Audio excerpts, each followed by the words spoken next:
Hi friends, চলে আসলাম আজকের লাঞ্চের থালি নিয়ে।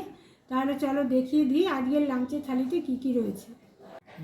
থালিতে গরম ভাতের সঙ্গে প্রথমেই নিয়েছি বাটিতে ডাল, আর রয়েছে কাঁচা কলার কাটলেট।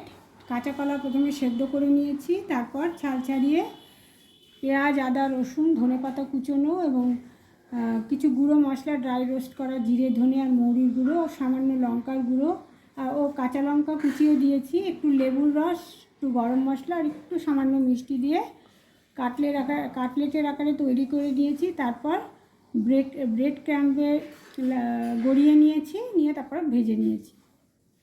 আর রয়েছে শসা, আর তারপরে এখানে রয়েছে ছোট ছোট বেগুন দিয়ে দেশি ট্যাংরার পাতলা ঝোল, আর রয়েছে সর্ষে ইলিশ মাছ সর্ষে দিয়ে করেছি, সামান্য একটু পোস্ত দিয়েছি।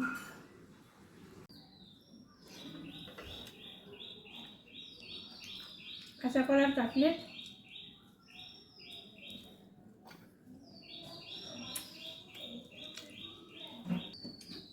দুর্দান্ত লাগছে বন্ধুরা। বাড়িতে থাকা কিছু সামান্য উপকরণ দিয়েই এরকম কাঁচা কলার কাটলেট তৈরি করে নেওয়া যায়। তাহলে দেখা হচ্ছে নেক্সট এপিসোডে। সবাই ভালো থেকো, সুস্থ থেকো।